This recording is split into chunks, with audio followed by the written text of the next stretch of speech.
Buenos días. Y no es obvio que seamos pocos para decir buenos días a todos. Y los que no están aquí y nos ven desde la pantalla, pues que sean también bienvenidos en espíritu. Mis palabras son solamente para daros la bienvenida, para deciros que agradecemos vuestra presencia, que es un honor que tengamos gente tan interesante con temas tan interesantes y especialmente este, que ya el nombre es de lo más atractivo, es decir, habitar plenamente viviendas sanas, personas sanas, que menos o que más se puede pedir. Entonces, mi intención es solamente, insisto, daros la bienvenida, estéis cómodos, que sea interesante y que paséis una mañana útil y provechosa. Nada más. Gracias.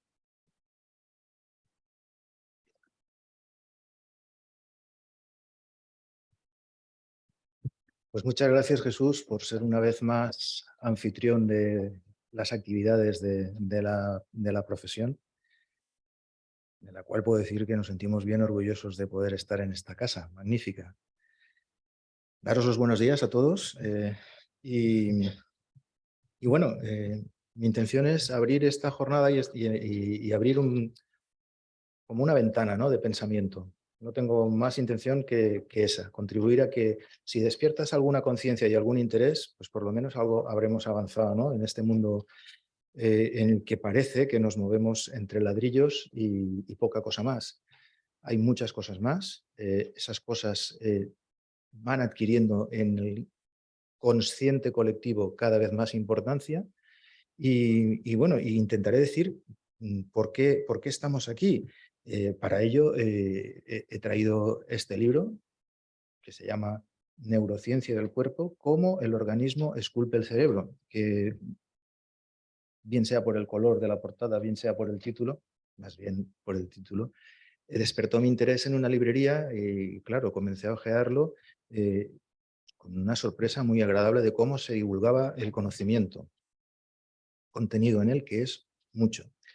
Y claro, yo reconozco que desconocía a la autora, Nazaret Castellanos, que tenemos la inmensa suerte de que hoy nos acompañe, como Paulo Rivas también, de GBC España.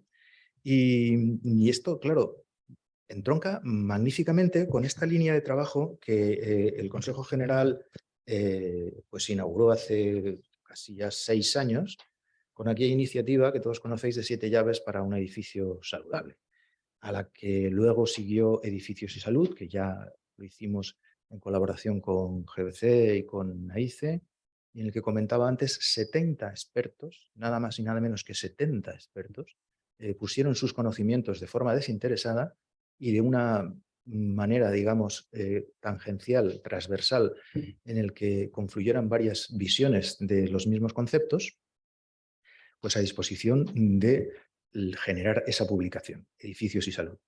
Ayer por la tarde, en las instalaciones de nuestra casa, el CEGATE, presentamos la guía Rehabilita Saludable. Es una guía que pretende orientar al técnico, en este caso, sobre qué medidas pueden implementar cuestiones de bienestar, eliminar disconfort y, por supuesto, temas de salud en materias de rehabilitación de edificios. Y esto, pues, es un camino que no tiene, desde mi punto de vista, retorno. Si una profesión tiene como sentido resolver problemas que a la sociedad se le plantean, pues ahí debemos de estar, en cualquier ámbito. Y creo que la salud es un problema colectivo al que nosotros como profesión podemos intentar aportar algo. Y tengo yo aquí el mando, que no me han dicho cómo funciona, pero voy a ver si soy capaz. Sí, creo que sí. ¿Por qué estamos aquí? ¿Qué tiene que ver el tema de la salud con nuestro ámbito? Pues vamos a ver, lo que tiene que ver es esto, que es lo que quiero deciros. Esto es la forma de pensamiento que desde la antigua Grecia venimos heredando. Se llama pensamiento lineal. El lenguaje, las matemáticas, las disciplinas son expresiones del pensamiento lineal. Una cosa después de otra. Y hay otra forma de pensar que es el pensamiento sistémico. Y esto es las posibilidades que te ofrece el pensamiento sistémico. No sé si esta alegoría visual os hace comprender un poquito la la metodología de por qué hay que pensar las cosas desde muchos puntos de vista. Como vemos, hace un momento que hemos terminado una reunión, pues he cometido el error de no repasar los apuntes, pero me vais a disculpar porque en la improvisación no me siento desagusto. Este señor, con pinta de oficinista, se llama Martin Heidegger y es el filósofo del siglo XX que posiblemente más investigó y se preocupó por la cuestión del habitar. Y una conferencia muy famosa que se llama Construir, Habitar, Pensar. Esta conferencia, pues como digo, que ya tiene 70 años de historia, porque se produjo en la Alemania después de la Segunda Guerra Mundial, o en la República de Weimar, creo, que se llamaba entonces, donde nació también la Bauhaus, pues tenían el problema de las viviendas, de la escasez de viviendas en Alemania destruida. Heidegger dijo, el habitar no se piensa nunca como rasgo fundamental del ser. ¿Qué quiere decir esto? El habitar es algo más que ocupar. Yo creo que no merece ni comentario esta diapositiva. La relación de las personas con los lugares y espacios descansa en el habitar.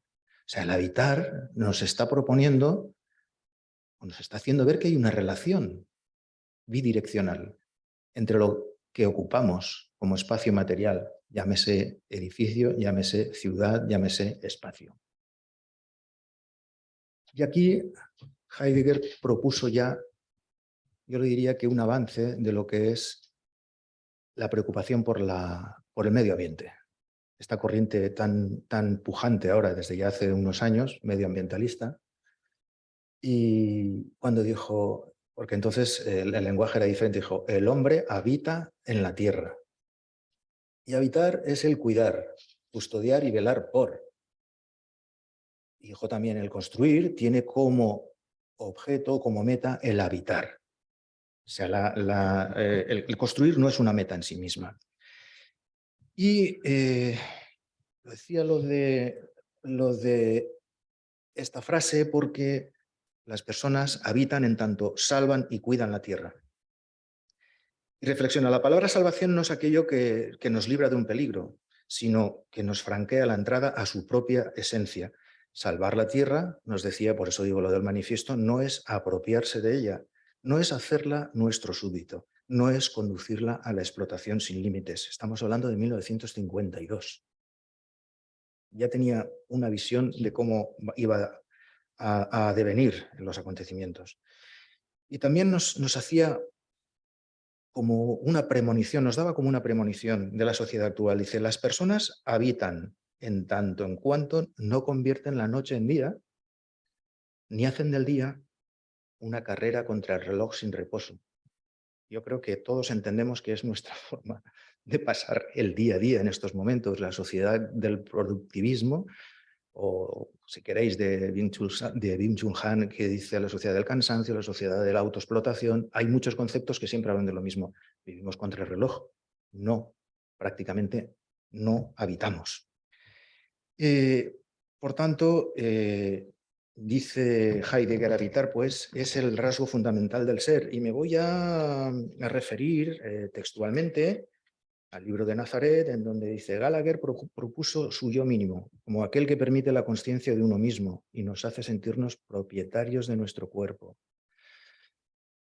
Una individualidad fenoménica mínima basada en la posesión del cuerpo, la ubicación en el espacio y la perspectiva en primera persona. ¿Por qué digo esto? Pues muy sencillo, porque cuando hablamos de habitar, no sé si somos conscientes que el primer espacio a habitar es nuestro propio cuerpo. Y muchas veces creo que no somos conscientes de las señales que nos manda, de su significado y de la interferencia de lo que nos rodea con él. Pues introducida esta cuestión del habitar, como os he dicho, como unidad mínima de habitabilidad, nuestro propio cuerpo, tenemos que cambiar de escala y por eso hemos planteado cómo nos afecta lo que nos rodea, ¿no? Y hemos querido hacerlo un poco con una exposición que que voy a dar paso después a las siguientes ponentes, pero desde la forma de diálogo. ¿Por qué de diálogo y no de debate? Porque el diálogo creemos que implica hospitalidad como condición de entrada al otro punto de vista. Acogemos al otro.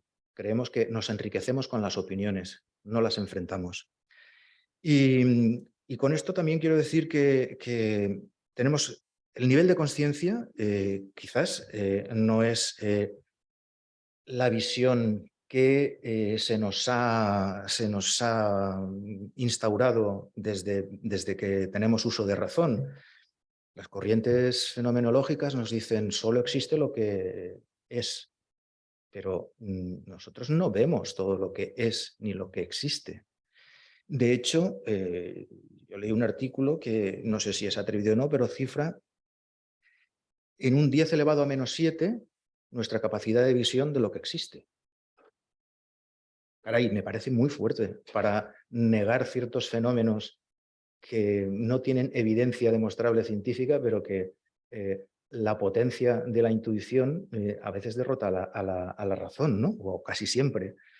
Pues por esto os digo que os había puesto un ancho de frecuencias. Al final, supongo que me corregirán las expertas, pero como no lo digo yo, lo dijo Einstein y Tesla y toda esta gente que eran supuestos genios, todo se reduce a vibración.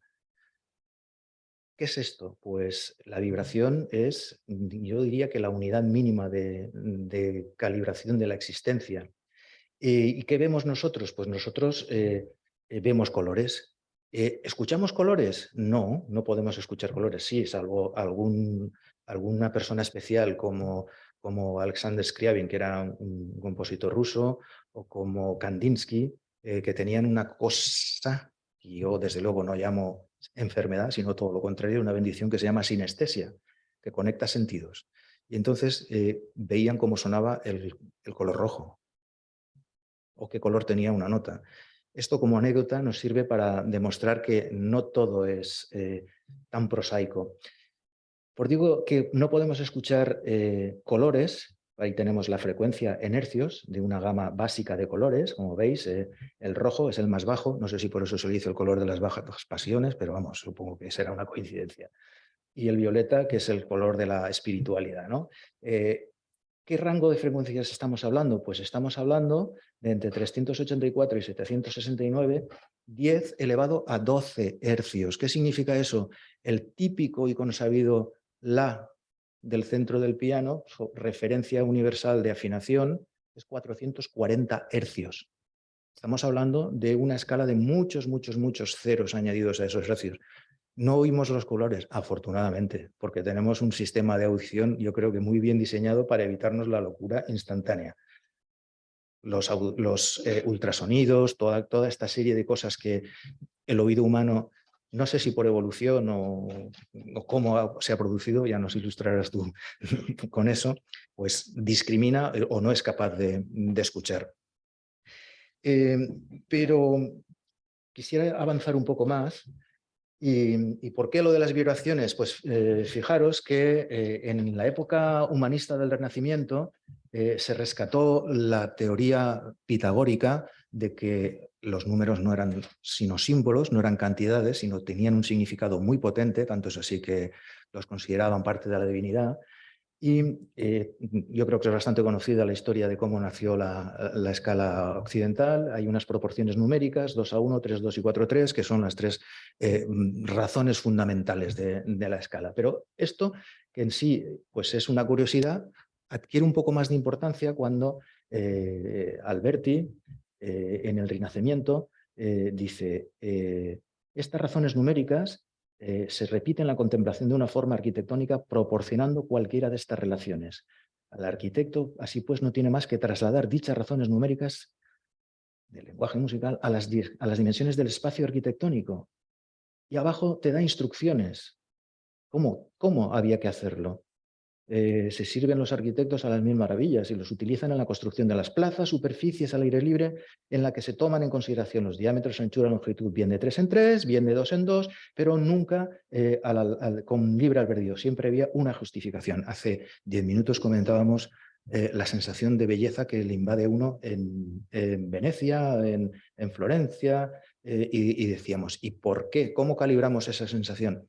Pues porque tiene una relación exacta con las proporciones. Las proporciones que en la columna derecha nos revelan que tienen algo más que la consideración humana. Nos remiten a la concinitas, en castellano, que le llaman la ley natural, la ley de la naturaleza. Y fijaros que lo que sigue la concinitas lo definen como la obra que sigue estas proporciones obtiene dignidad, gracia, autoridad y valor. O sea que la ley suprema de la naturaleza es la máxima, digamos, expresión. Con esto ya visteis en Contar Toledo, los que asististeis, que Jaime Buigas nos dio una conferencia magistral sobre la importancia de los números, en este caso irracionales, y su presencia en cualquier obra, digamos, religiosa de cualquier cultura, de cualquier movimiento. Están presentes las dimensiones áureas y los números irracionales, y ahí veis un simbolito arriba que pone phi, o debería de ponerlo. Y veremos por qué. En las proporciones de ese cuadro pues, tan conocido, esta es una de las dimensiones. Jaime nos enseñó las dimensiones del Escorial con relación a todo esto. Y claro, no es que esto se quedara allí. Este señor, conocido por sus gafas y por alguna obra y referencia arquitectónica del siglo XX, que se llamaba Charles Jeanneret, o de Le Corbusier, pues era un nombre artístico, digamos. Pero lo de las gafas yo creo que sigue de moda entre el colectivo de arquitectos. Bueno, pues, ¿por qué os he traído a este hombre? Pues porque, dice, desde niño interiorizó el interés por el análisis geométrico y las formas de la naturaleza. O sea, ya había una conexión, ya no estamos en el Renacimiento, ya estamos en pleno siglo XX. Y, bueno, pues describió un concepto que era: la casa es una máquina de habitar. La arquitectura es emocional, es vista por los ojos en movimiento, y con esto, y rescatando el módulo de Da Vinci en el Renacimiento, pues volvió a proponer el modulor y aplicó la geometría, digámosle, sagrada o natural a muchas obras que tienen mucha relevancia en el contexto de la cultura arquitectónica, pero que probablemente pues, no tienen esa lectura desde este punto de vista. Y diréis, bueno, pues ya hemos llegado a algo, ya vemos un catálogo de pavimentos hidráulicos estupendo ahí. Ya, ¿y esto qué pinta aquí? Pues no es un catálogo de pavimentos, es un mosaico de células de tejido cardíaco que responden a distintas frecuencias con esta forma. Es decir, ¿qué quiero decir con esto? Que es una evidencia de que la materia responde a la vibración. ¿Qué más puedo decir sobre esto? Pues que hay un pequeño vídeo que no tiene sonido, pero deberíais de imaginar. Ah, sí que tiene. Claro, cómo sube la frecuencia y cómo varía la disposición de la materia. This time connected to a sound driver and being fed by a frequency generator. And as the frequencies increase, so do the complexities of the patterns that appear on the plate, as you can see for your own eyes.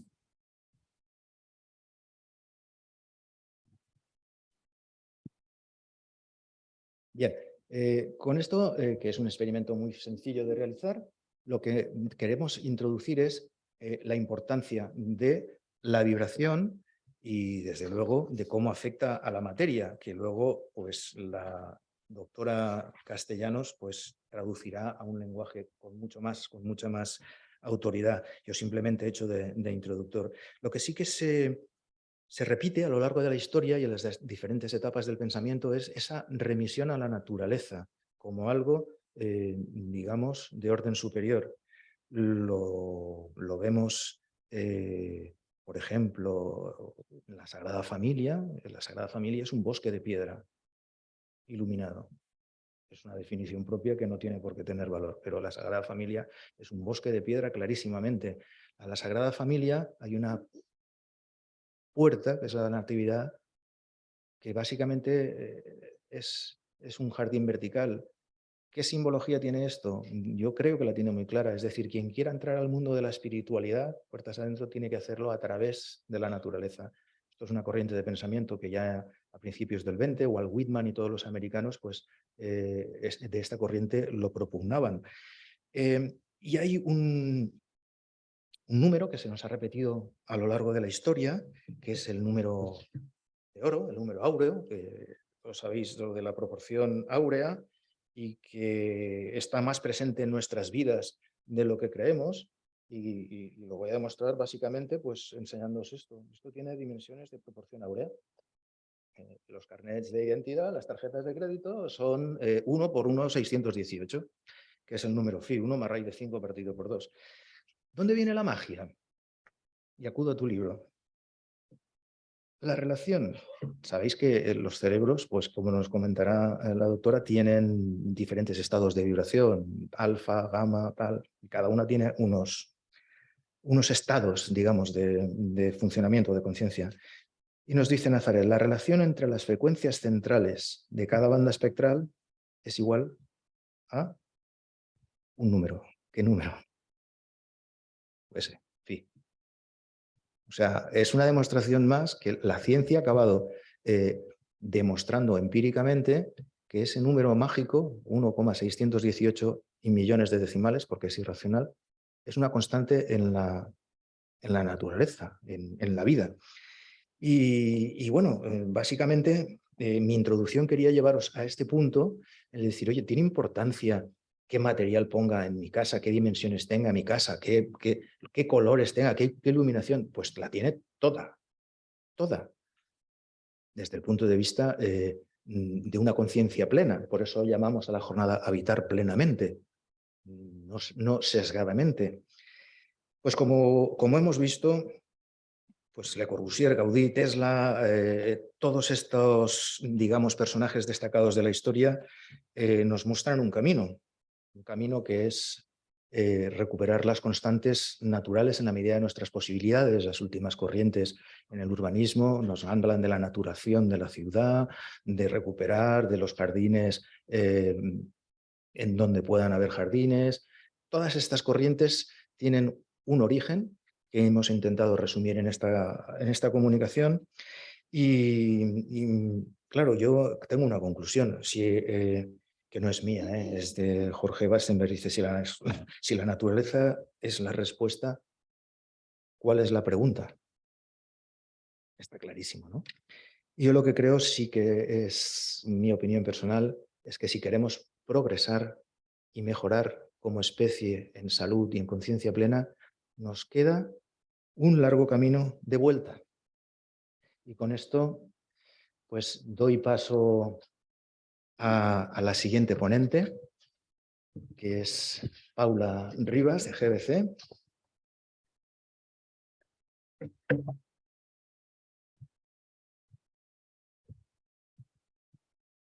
Bueno, muchas gracias. Estoy encantadísima por haberme invitado a esta jornada.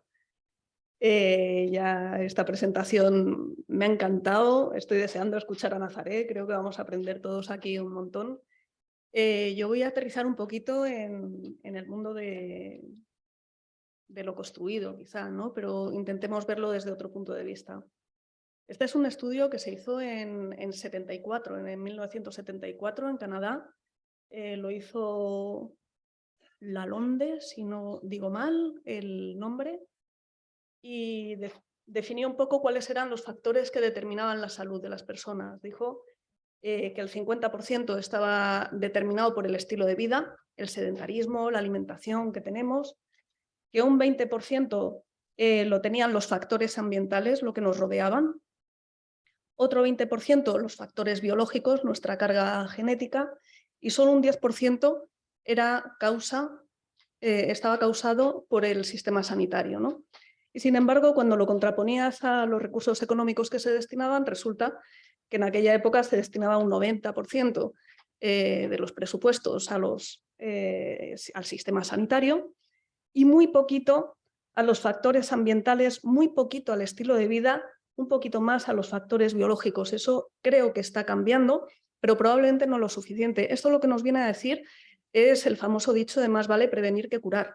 Es mucho más importante que habitemos nuestro cuerpo, que habitemos nuestro espacio, que estemos en lugares que van a favor de nuestra salud, en lugar de meternos en sitios que van en contra y que nos están agrediendo de algún modo, nos están generando pues un disconfort, ¿no?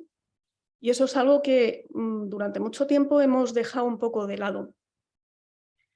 Hace ya unos años, desde Green Building Council España, nos pusimos a pensar, bueno, nosotros hablamos mucho de sostenibilidad. La sostenibilidad, como ya sabemos todos, tiene 3 patas, la pata ambiental, social y económica. La pata ambiental nos la sabemos bastante bien, ya hay muchos trabajos, ya es más o menos fácil medirla. Otra cosa es que lo hagamos bien o mal, pero medirla y valorarla y saber por dónde tenemos que ir es más o menos fácil. Pero empezamos a darnos cuenta de que este estudio se hizo prepandemia, de que la salud la estábamos dejando un poco de lado, era un gran desconocido. Había poca comunicación entre los profesionales del sector de la salud y los profesionales que nos dedicamos a construir nuestro entorno, ¿no? Entonces dijimos, bueno, vamos a empezar a reflexionar sobre esto, vamos a empezar a enterarnos de qué va esto.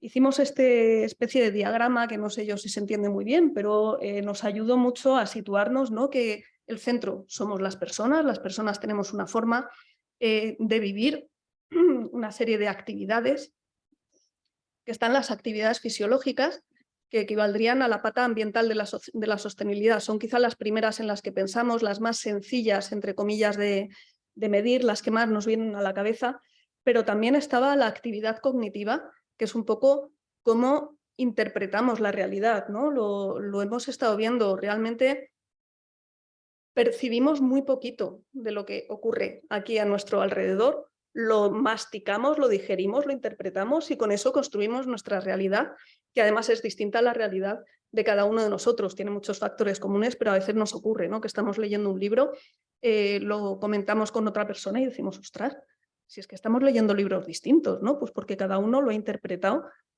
con las realidades, con su bagaje. Y luego está la actividad socioemocional, que también es súper importante. Nuestra salud no se queda en la piel, no termina en la piel, ¿no? Sino que nuestra salud trasciende de nosotros y tiene muchísimo que ver con cómo nos relacionamos, con cómo nos ven las personas, qué nos dan, qué damos a las personas. Si eso no está en equilibrio y no está bien, no es adecuado, estamos tensos, entramos en depresiones, tenemos muchos problemas de salud. Ahí entran mucho los cuidados, ¿no? de los que estábamos hablando. Cuando pasamos esta piel, desde el punto de vista físico, entramos en los edificios, en nuestras casas, que serían nuestra segunda piel, y tienen mucho que ver en cuál es nuestra salud. Luego lo vamos a desgranar un poquito, unas pinceladas. Y luego está el entorno, los agentes exteriores, ¿no? Lo que ocurre fuera de nuestras casas, que es lo que vemos por nuestras ventanas, por dónde andamos cuando salimos de la puerta de nuestra casa. Con todo esto, la intención que teníamos era la de mejorar este entorno, empezar a entenderlo desde otros puntos de vista, no puramente desde el punto de vista energético o desde el punto de vista de las estructuras constructivo, sino entender cómo funciona, cómo interactúa con nosotros. Perdón. Lo primero que necesitábamos era entender cómo funciona el ser humano. Esto no nos lo explican en la universidad, ni en arquitectura, ni en arquitectura técnica, ni las ingenierías. Damos algunas pequeñas pinceladas, pero nos falta mucho entender cómo funciona nuestro cuerpo para saber qué tenemos que ofrecer a nuestro cuerpo alrededor.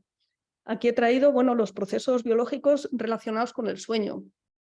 Ya se oye bastante hablar de los ciclos circadianos, pero es algo que hace unos años era un gran desconocido para la mayoría de nosotros y afecta mucho. Y en una ciudad como Madrid, tú has perdido la noche, ¿no? De repente ya la transición entre la noche y el día desaparecen porque hay tanta luz alrededor que no la tienes. En nuestras casas muchas veces tenemos que protegernos y tenemos que bajar las persianas, pero si bajas la persiana para poder dormir a gusto y no tener esa luz, esa contaminación lumínica que entra desde el exterior, lo que no te entra tampoco es el amanecer, con lo cual cuando te despiertes vas a estar más cansado, vas a estar como si te hubieran despertado en mitad de la noche.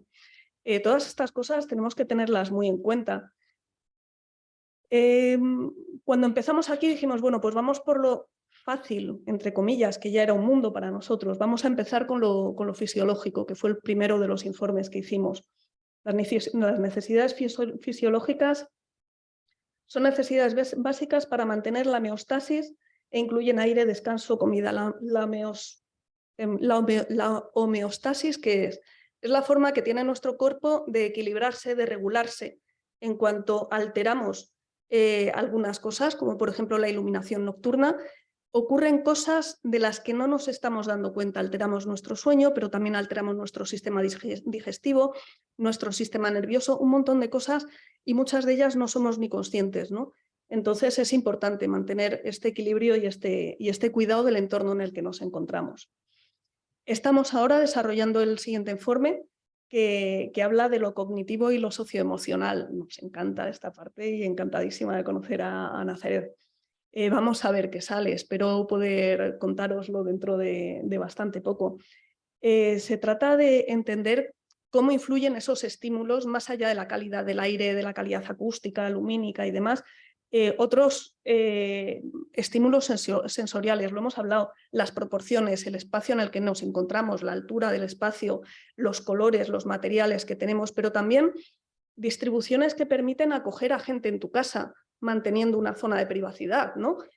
Cómo se distribuye una vivienda es muy importante. ¿Dónde te encuentras desde un punto de vista social? ¿Dónde te encuentras? ¿Puedes relacionarte a gusto con tus vecinos? ¿O estás en una casa de estas que coges el ascensor, no te encuentras con ningún vecino, no sabes la cara que tiene tu vecino enfrente? A mí eso me pasó unos años. Yo estuve unos años que mi vida era coger el ascensor por la mañana, bajaba al garaje, cogía el coche, me iba al trabajo, me metía en el trabajo, volvía a coger el coche. Dios mío, eso es antinatural, cuando menos, ¿no? Y también nos dimos cuenta de que había otra derivada más, seguro que hay más, pero estas por lo menos nos parecían muy importantes, que es el factor tiempo. Hemos ya dado algunas pinceladas. El factor tiempo implica que en un día, lo acabo de comentar, tu relación con el entorno cambia, tus necesidades no son las mismas de día que de noche, no puedes tener un espacio igual para vivir que para dormir. Entonces hay que adecuar la arquitectura, los espacios en los que habitamos para este tipo de cambios. El factor tiempo es el año, no es lo mismo la primavera, el verano, el otoño, el invierno, va cambiando la longitud del día, el tiempo de noche, el tiempo de día, van cambiando las temperaturas, van cambiando los colores. Cuando estás en el campo, de repente la primavera es una explosión de verde. Hay momentos en los que te encuentras absolutamente rodeado de verde. Eso evidentemente afecta a tu cuerpo y a tu forma de relacionarte y internamente cómo funcionas. El invierno es una etapa de recogimiento que muchas veces renegamos de ella, ¿no? Y el invierno no me gusta, el invierno es tan necesario como dormir, es tan necesario el bajar un poco el ritmo y entrar en un proceso. Cuando ves a niños pequeños, los niños pequeños en invierno duermen muchas horas, duermen muy quietos y duermen un poco encogidos, ¿no? Como protegiéndose. Están contando algo con su cuerpo. Sin embargo, en verano los niños duermen estirados, se están moviendo en la cama, no hay quien les meta en la cama, no hay quien les pare y estén dando botes a las 7 de la mañana, ¿no? Todos esos cambios ellos los transmiten de una forma más natural porque no tienen barreras, pero nos ocurren a los adultos también. Y el factor tiempo, una vida. No tiene nada que ver nuestras necesidades de niños con nuestras necesidades de adultos, con nuestras necesidades de ancianos. Y tenemos que tener espacios que cuiden todas estas etapas de la vida de las personas. Tenemos que tener sitios en los que los niños necesitan mucho espacio, necesitan sitio donde correr, donde moverse, donde aprender. No podemos cortárselo, igual que no podemos crear unos espacios que puedan hacer que nuestras personas mayores se sientan más vulnerables. Que una persona mayor no pueda salir de su vivienda porque no puede bajar las escaleras es un fracaso nuestro como sociedad. Que una persona mayor tenga miedo de andar por la calle es un fracaso nuestro como sociedad, ¿no? Entonces, esas cosas tenemos que cuidarlas mucho. Bueno, pues con todo este bagaje empezamos a pensar y, como dije, nos centramos en la parte fisiológica de nuestro comportamiento. Lo primero que pensamos, bueno, aquí os voy a poner 4 partes solamente. Respirar. ¿Cómo respiramos? No vamos a hablar de calidad del aire, sino que vamos a entender cómo respiramos, cuáles son nuestras necesidades y a partir de ahí qué es lo que tenemos que hacer con nuestro aire, porque nuestro aire es que no tenga contaminantes, es que esté limpio, es que tenga una cantidad de humedad adecuada. Todas estas cosas las podemos dar dentro de nuestros edificios, tanto en viviendas como en oficinas, como en escuelas. Y cada uno de estos edificios van a tener unas necesidades distintas. No tiene nada que ver las necesidades que tiene una vivienda con las necesidades que tiene un colegio. Muchos hemos hecho el ejercicio de analizar la calidad del aire en las escuelas, ¿no? Y es tremendo cuando termina una clase la concentración de CO2 que hay ahí, madre mía, cómo huele a humanidad esas clases. Claro, estás dentro, casi no te das cuenta, pero tenemos que acostumbrarnos a que entre clase y clase siempre hay que abrir las ventanas y ventilar eso muchísimo. Y muchas veces se nos olvidan, ¿no? Cosas tan básicas. Dormir. Dormir es una parte fundamental, es uno de los pilares y nos lo estamos cargando de una forma tan absurda, entre otras cosas con la luz. La luz para mí es una de mis batallas personales, ¿no? A mí me afecta bastante la iluminación y estamos viendo, está saliendo ya en muchos estudios que estamos sobreiluminando nuestros entornos, nuestras viviendas, pero también nuestro entorno urbano y realmente sin necesidad. Nos da la sensación de seguridad, pero no es cierto que una ciudad muy iluminada sea más segura que una ciudad menos iluminada. Ojo, no mal iluminada, por supuesto, las cosas tienen que estar iluminadas, tienen que estar bien iluminadas, pero no excedernos. Ahora mismo con los LEDs son casi gratis, ¿no? Iluminar con un LED es baratísimo, entonces ponemos muchos LEDs por todos lados. Eso se ve mucho en los pueblos, se ve mucho en los pueblos de toda Europa, que están cambiando la iluminación tradicional para ahorrar energía, para evitar emisiones de CO2 y ponen LEDs y de repente la contaminación lumínica que hay en los pueblos es brutal. Eso está afectando muchísimo a la biodiversidad, eso está afectando mucho a los animales que viven en los entornos rurales. A los animales que vivimos en los entornos rurales, porque somos animales. Entonces, si eso afecta a un pajarito, a nosotros también nos va a afectar. Estamos dejando de dormir con calidad por muchas cosas, no solo por la iluminación, también por la acústica, también por los ruidos que tenemos, por lo que estamos respirando, por la cantidad de estímulos que estamos recibiendo a lo largo del día. Moverse es fundamental. Los seres humanos nuestro organismo está pensado para movernos. El sedentarismo es una de las causas más graves, no solo de pérdida de salud, sino también, es pérdida de salud, voy a decir una tontería, pero es pérdida de calidad de vida. Cuando empiezan a dolernos la cadera, las espaldas, el cuello, esto es porque no nos estamos moviendo lo suficiente ni nos estamos moviendo con la calidad suficiente. Muchas veces ese movimiento lo suplimos yéndonos al gimnasio y haciendo 200 repeticiones de abdominales corriendo en la cinta durante 45 minutos. Eso no es moverse. Moverse es una cosa mucho más orgánica, mucho más diversa, mucho más variada. Hay que jugar, hay que bailar, hay que hacer otro tipo de cosas. Y nuestros edificios deben permitir eso.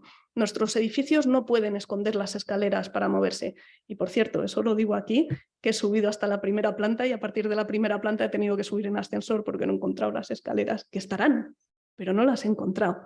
Tienen que estar muy visibles las escaleras. Lo digo aquí, pero pasa en todos lados, ¿eh? O sea, no estoy aquí diciendo que este edificio que es una maravilla, sea especialmente malo, solo ese detalle. Nutrirse. Aquí empezamos a entrar en temas que decíamos, bueno, ¿y qué tiene que ver la nutrición con la arquitectura? Pues sí tiene que ver. Tiene que ver desde un punto de vista funcional, porque es muy importante que los espacios arquitectónicos, viviendas, oficinas, lugares de trabajo, colegios, dejen unos espacios adecuados para crear la cocina, para crear nuestros alimentos, para almacenar nuestros alimentos, pero mucho más importante es que creen un espacio adecuado para donde sentarnos a comer y que ese acto sea un acto relajado, sosegado, para compartir con otras personas. Eso es lo que dan ganas de comer, ¿no? Cuando comer va a ser una cosa, vas a tener una ventana bonita por la que mirar algo o simplemente vas a tener un espacio agradable. Vamos a tener muchas posibilidades. Va a haber gente que pueda tener unos espacios maravillosos, otra gente que no tenga esas facilidades, pero hasta los que tienen pequeñas casas en el centro de Madrid, yo he vivido mucho tiempo en casas pequeñitas en el centro de Madrid que no tienes vistas, tenemos que buscarnos la forma de hacer que esos patios interiores sean luminosos, sean un sitio agradable, no sea una cosa oscura, que tengan algo de gracia.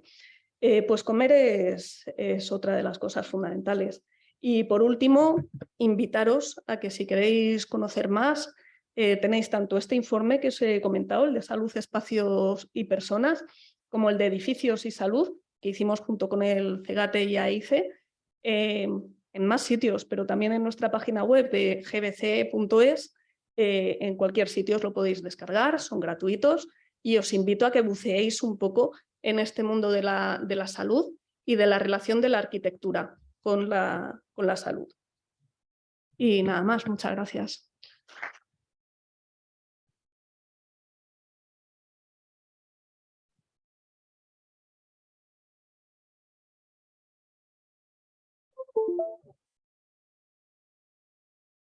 Bueno, pues buenos días, a ver si me ponen la presentación. Mientras aprovecho, tengo que dar las gracias. Tengo que dar las gracias al Consejo General de Arquitectura Técnica por lanzarse a abordar este tema que me parece súper interesante y que quizá haya estado un poco descuidado o menos atendido. Y bueno, pues en este momento era el momento y por eso, bueno, pues felicitarles y también por haberme invitado, evidentemente, que para mí es un honor.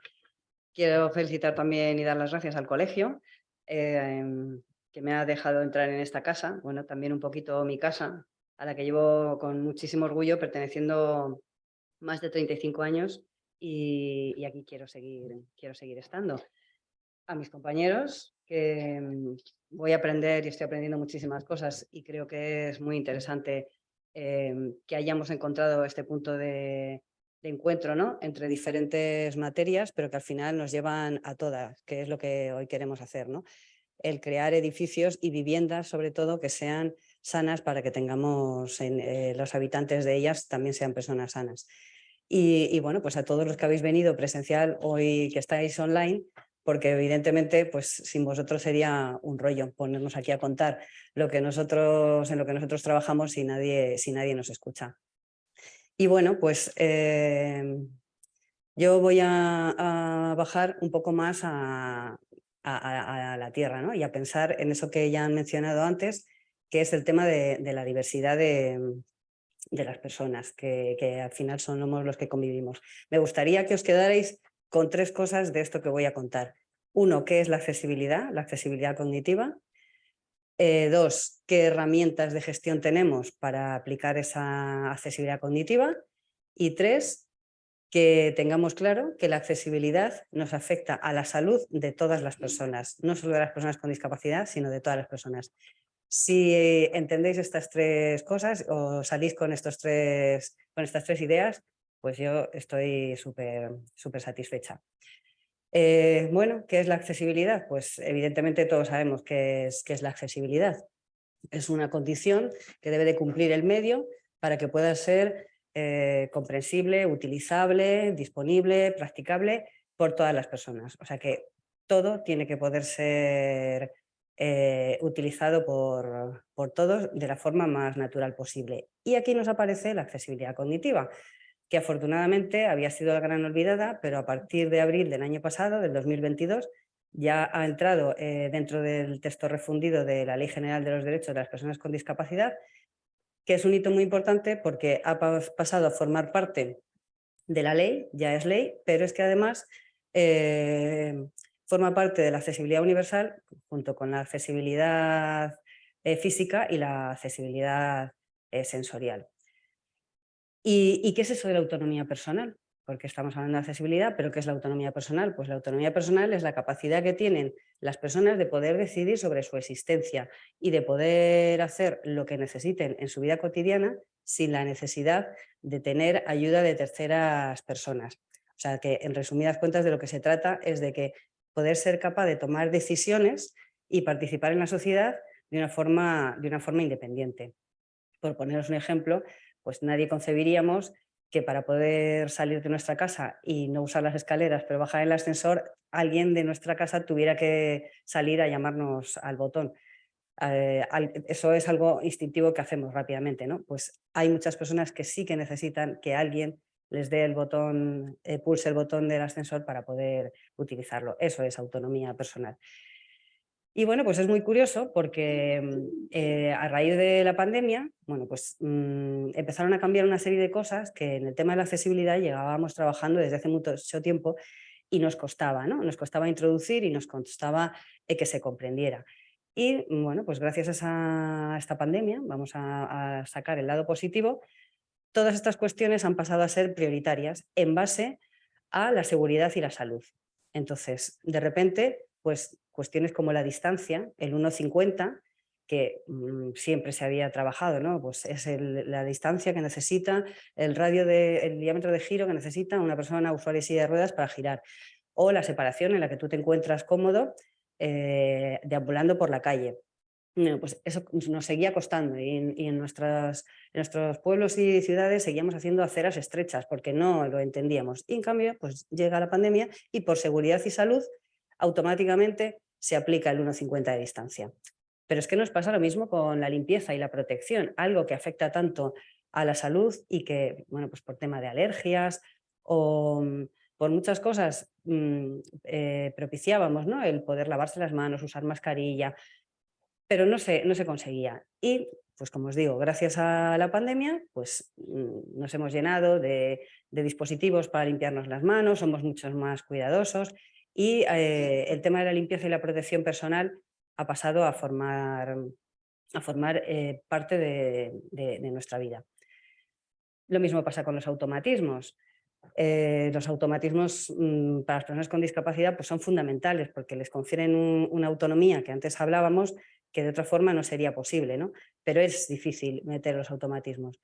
Y volvemos igual, pues en aras de esa seguridad y salud nos daba miedo tocar los pulsadores de los botones o las manivelas de las puertas, entonces queremos que todo sea automático para que así pues, estemos protegidos, ¿no? y nos sintamos seguros. O bueno, la comunicación. ¿Quién no ha tenido una reunión por un Meet o un Zoom a raíz de la pandemia y algo que se ha instaurado? Y en cambio antes, pues el teletrabajo, que para las personas con discapacidad era importante, pues no se concebía.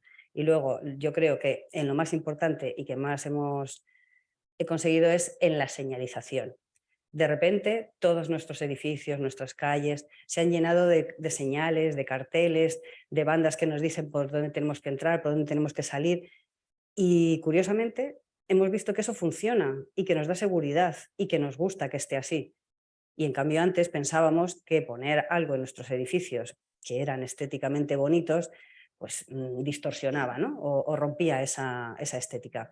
Con lo cual, bueno, pues en resumidas cuentas, todas estas acciones que pueden ser de seguridad y salud, realmente de lo que son también es de accesibilidad. No digo que no sean de seguridad y salud, que por supuesto lo son, pero también son muy buenas medidas de accesibilidad a tener en cuenta.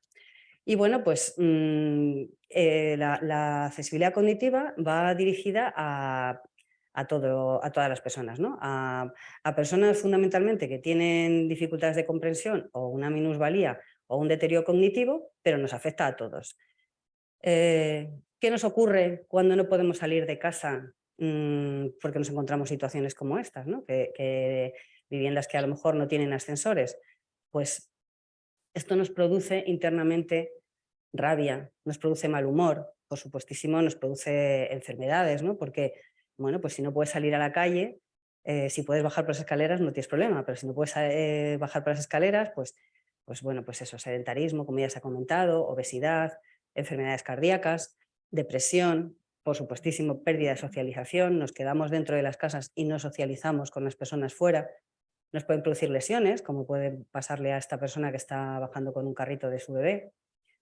Pero lo mismo nos pasa si no nos sentimos bien en el entorno. Cuando no entendemos un entorno, ¿qué es lo que nos ocurre? Pues igual, sentimos inseguridad, sentimos dependencia, sentimos malestar.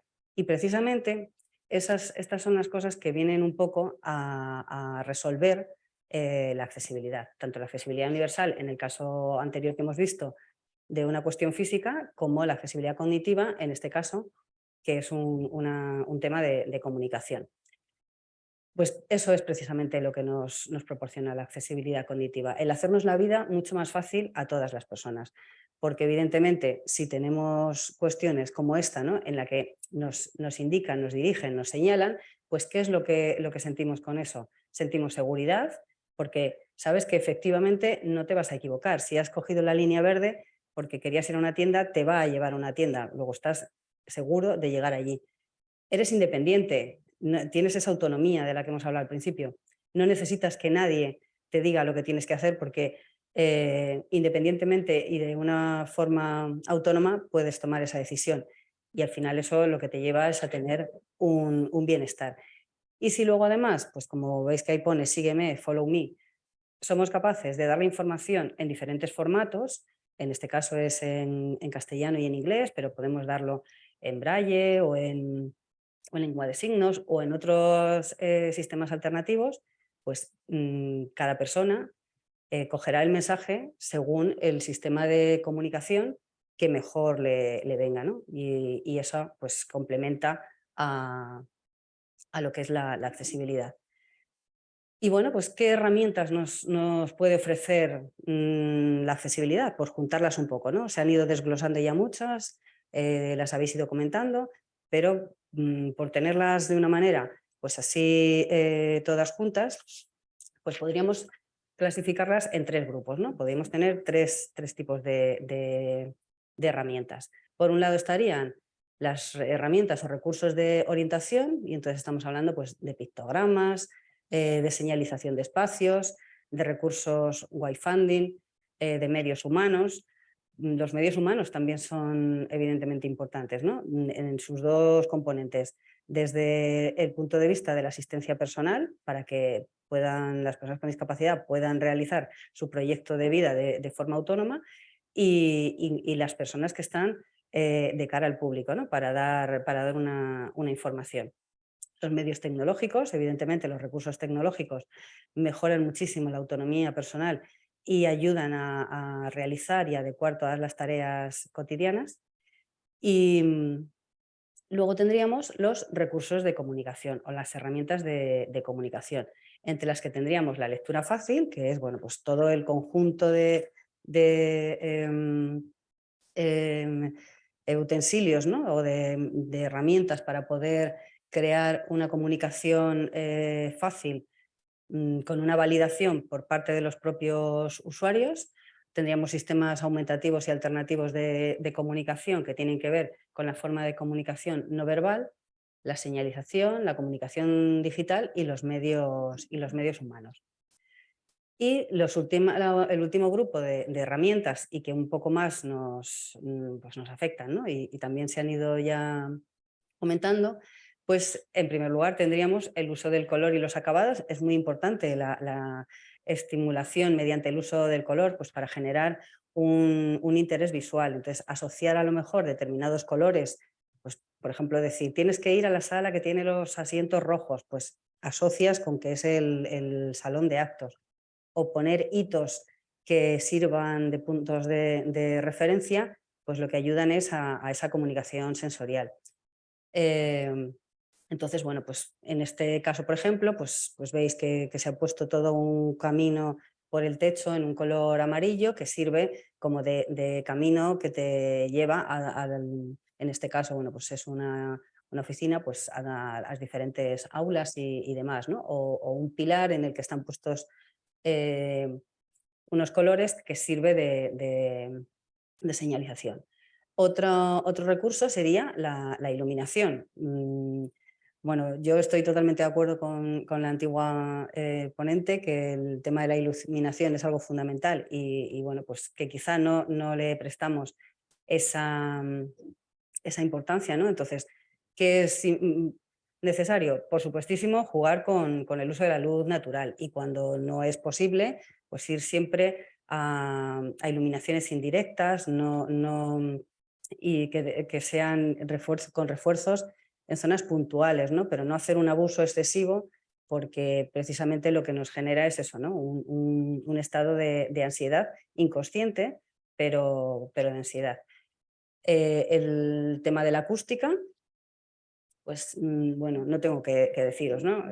Un espacio que esté bien diseñado acústicamente afecta de forma muy positiva a la salud y al confort, ya que crea un espacio totalmente relajado y armonioso y por eso es muy importante la elección de los materiales, la forma de los paramentos, qué ponemos en el suelo, que ponemos en las paredes. Y luego pues evitar eso, ¿no? Deslumbramientos ecos, reverberaciones que al final pues interfieren en que podamos tener una buena relación, una buena comunicación y una buena concentración. El tema de los olores, pues bueno, el olor está considerado como el principal estresor ambiental. Me voy a meter un poco en un charco que probablemente contaría muchísimo mejor la doctora, pero bueno, es verdad que el epitelio olfativo capta todos los olores, los conduce a través de los nervios olfatorios a nuestro cerebro y bueno, pues nuestro sistema nervioso lo que genera esas emociones y ese comportamiento, pues unos fuertes olores o malos olores, lo que genera es una ansiedad en la persona que bueno, pues que es importante controlar, ¿no? Entonces, ser muy cuidadosos con el tema de los olores, con el uso de las fragancias, porque al final, bueno, pues lo que tenemos que conseguir son espacios en los que te encuentres relajado, estimulado y se genere una energía positiva, pero no un malestar. Otra herramienta sería la proporción y la proxemia. Bueno, pues el hecho de proporcionar las proporciones adecuadas de los espacios, tanto en privado como en colectivo. Eso nos ayuda a percibir mucho mejor las relaciones que hay entre el espacio personal y el espacio social. Entonces, que haya una buena relación entre el ancho, el largo, espacios amplios, no excesivamente condensados. Eso también hace que la forma de comprender el espacio sea mejor y nuestra forma de habitar en él pues sea mucho más placentera. Y por último, pondríamos pues la contaminación visual, que a veces no somos conscientes de lo que produce, pero un exceso de información pues, causa un deterioro de la salud bastante importante y genera unos trastornos físicos y emocionales que no somos conscientes, ¿no? Y a veces llegamos nerviosos y decimos, madre mía, es que llego agotado, ¿no? Y realmente es por el exceso de cosas que hemos visto en la calle, de señalización, de publicidad, de todo y además todo tan inmediato, que nos genera un malestar que llegas a casa agotado y no sabes por qué, porque dices, pues si no he hecho nada, no has hecho nada, pero todo lo que has estado viendo y todo lo que te ha estado llegándote inconscientemente a tu cerebro, a quien tiene agotado es a tu cerebro, no a ti, ¿no? Y por eso es por lo que quizá la contaminación visual, algo que pasa tan desapercibido, pues sea tan importante también, ¿no? Porque aquí voy a hacer un repaso muy, pero bueno, sí que quería decir que cómo nos orientamos, ¿no? ¿Qué estrategias de orientación tenemos? Pues tenemos un GPS cerebral y tenemos unas capacidades de creación de mapas mentales para poder orientarnos en nuestro espacio, ¿no? Cómo poder ir de un punto a otro. Hay personas que debido a su discapacidad cognitiva, pues solamente pueden aprenderse un camino, memorizan ese camino y siempre hacen ese camino porque no pueden integrarlo en el espacio, no son capaces de poder llegar a más, ¿no? Y tienen la necesidad de usar referencias, que en el fondo todos las usamos, porque cuando alguien te pregunta por la calle, pues tú dices, pues avanzas 100 metros, pasas 2 portales, luego vas a ver una farmacia, giras a la derecha y cuando te encuentres el kiosco, ahí es donde tienes que entrar. O sea, la explicación siempre la damos mejor con referencias, con hitos, porque sabemos que es mucho más fácil de comprender, ¿no?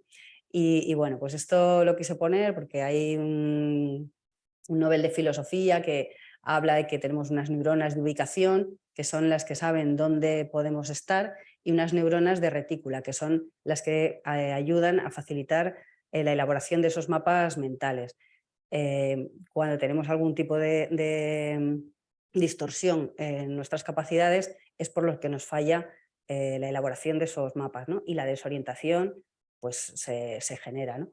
Y el buscar diversos itinerarios o el hacer una vista de pájaro para poder ver por dónde te vas, ¿no? Eso que entra dentro de esa creación de mapas mentales es lo que en la accesibilidad cognitiva falla mucho, ¿no? Y tenemos que buscarnos otras herramientas o otros artilugios para poder pues el completar esa orientación, ¿no? Facilitar esa orientación. Y una de esas funciones es la que tiene la señalización.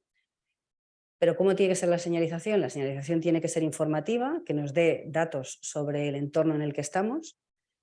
Tiene que ser identificativa, que nos designe y nos confirme en el sitio en el que nos encontramos cuando hemos llegado a él.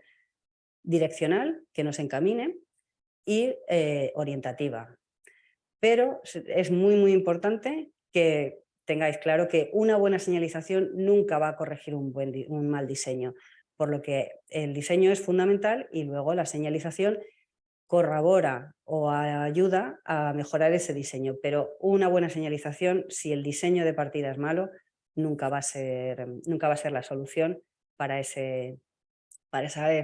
facilitar esa orientación de la que hablábamos. Porque, ¿qué es mejor? ¿Tener una señalización excesiva o que sea comprensible? Por eso el uso de los pictogramas. A veces, bueno, pues como vamos a ver aquí, ¿qué es mejor? ¿Ser originales? ¿Queremos ser originales? ¿O que sea comprensibles? Imaginaros las situaciones que se pueden producir, pues en casos así, cuando tienes que ir al cuarto de baño, ¿no?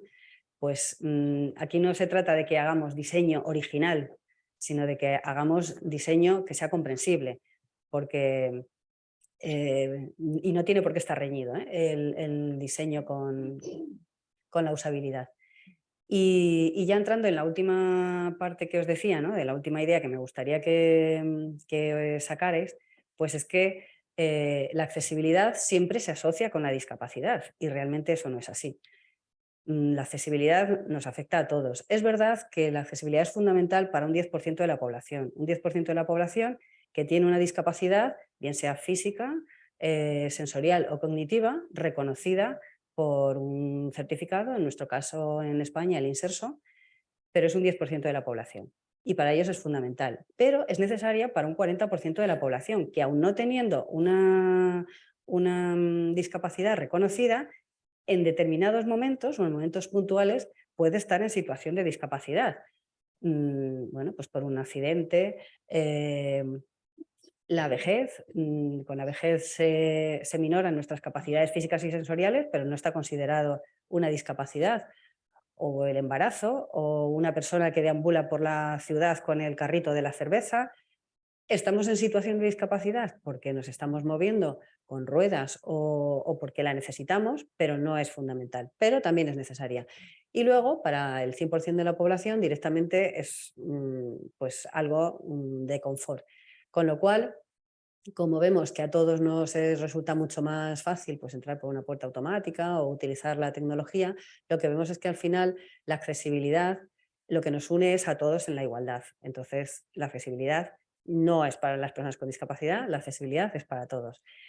Y ya vamos a finalizar. Hemos visto lo que es la accesibilidad cognitiva, que es hacernos la vida más fácil a todos.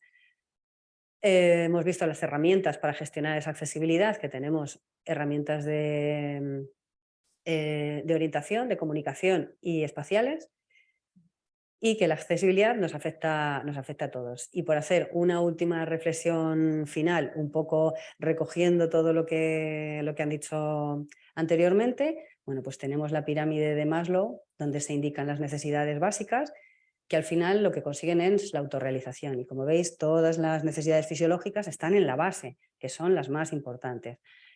Tú hablabas de la cocina, que me ha parecido, y de los espacios para comer, que lo voy a meter dentro de mi discurso y voy a investigar. Mis sitios favoritos son los cuartos de baño, porque creo que no, el cuarto de baño es el espacio, vamos, que más personal, que más atención deberíamos de prestar, porque se realizan las funciones fisiológicas, pero también se realizan otras muchas tareas muy interesantes y se hacen en las peores condiciones. Hay geles que resbalan, cremas, hay vapor que produce resbaladicidad y luego muchas veces estamos desnudos o hacemos movimientos bruscos y tenemos los pantalones bajados y tienen que entrar a rescatarte y tienes miedos, tienes vergüenza, con lo cual el baño tiene que ser algo que fuera un espacio seguro, seguro, seguro. Por eso los baños son mi prioridad.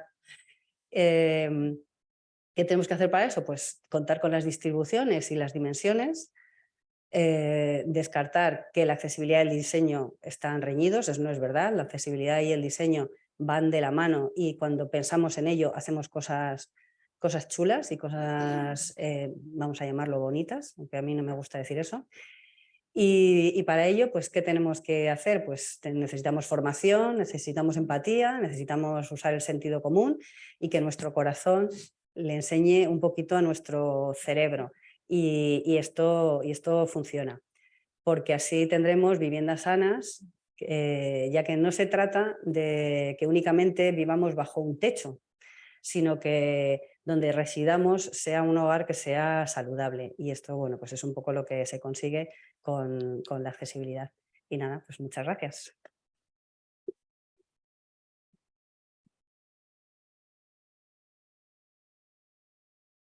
¿Ya? ¿Se oye el micrófono?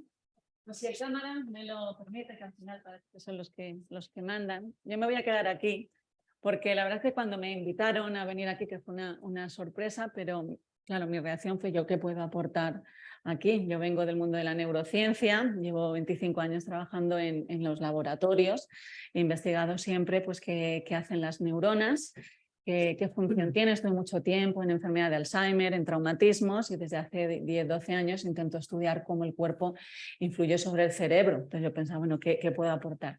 Pero la verdad es que escuchándoos a todos vosotros, que me ha encantado, pues me he sentido integrada. Entonces, lo que yo voy a intentar hacer desde mi humilde conocimiento es intentar poner la parte biológica de todo lo que pues, yo he ido escuchando, que ya digo que me ha parecido brillante, absolutamente. Me encantaría que hubiera más conferencias así en las universidades, ¿no? Creo que es un espacio que tendríamos que humanizar de forma urgente más que tecnificar, como lo estamos haciendo. Entonces, como os decía, yo lo que me dedico es a estudiar cómo el cuerpo influye sobre la dinámica neuronal. Y entonces es curioso porque ya en la frase hemos cometido un error. Hemos sacado al cerebro del cuerpo, el cerebro pertenece al cuerpo. Pero como bien nos decía Carmen, pues hasta hace muy poco hemos vivido solo considerando que teníamos un techo sin olvidarnos del resto de las paredes y del suelo, ¿no? El techo era la cabeza. Y esto pues yo siempre cuento cuando yo empecé el doctorado en el Hospital de la Paz, mi jefe en aquel momento, el doctor Avendaño, me dice, mira, de las personas solo nos va a interesar de cabeza hacia arriba.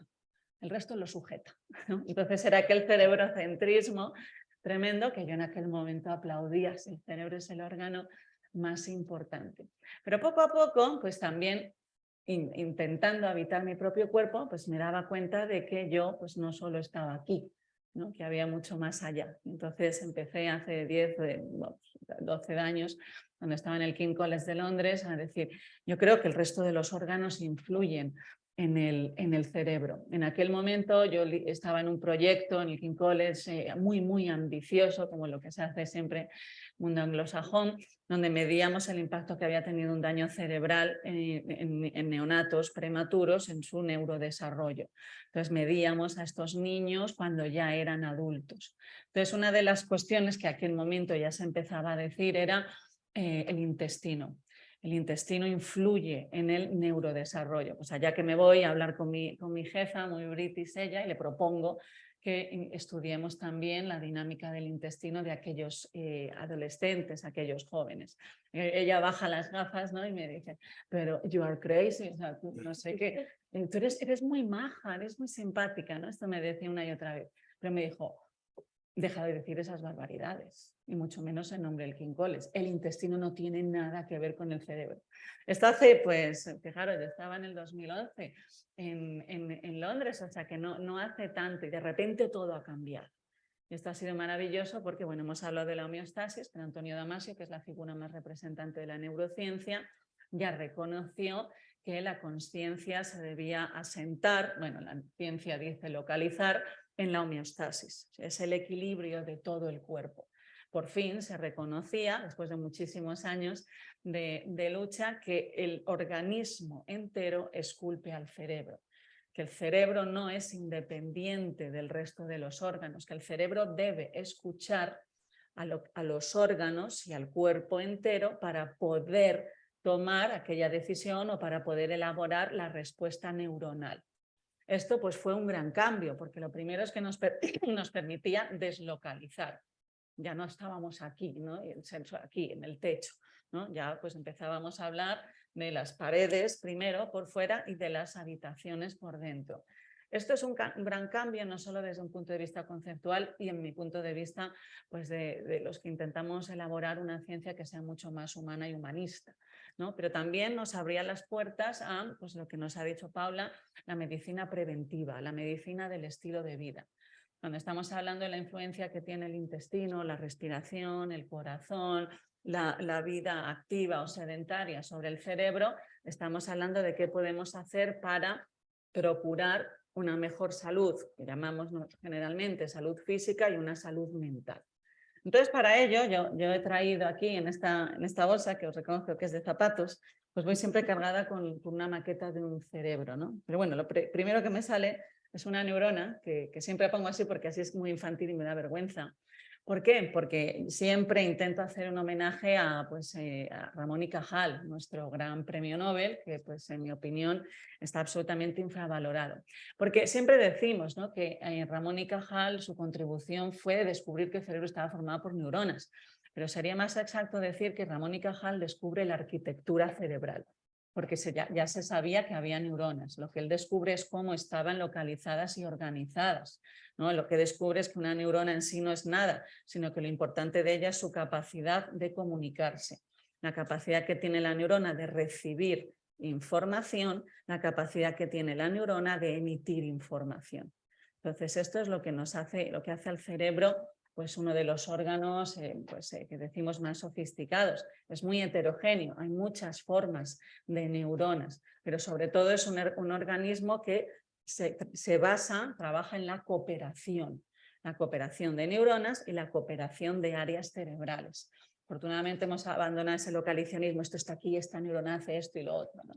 Él era un gran poeta, ¿no? Yo creo que eso es lo que para mí diferencia un genio de un sabio, ¿no? Cuando aglutina en su saber diferentes saberes y no esa microespecialización. Entonces él hablaba siempre de las neuronas como mariposas, aquellas mariposas del alma cuyo batir de alas, quién sabe si algún día descifrarán los secretos de la vida mental.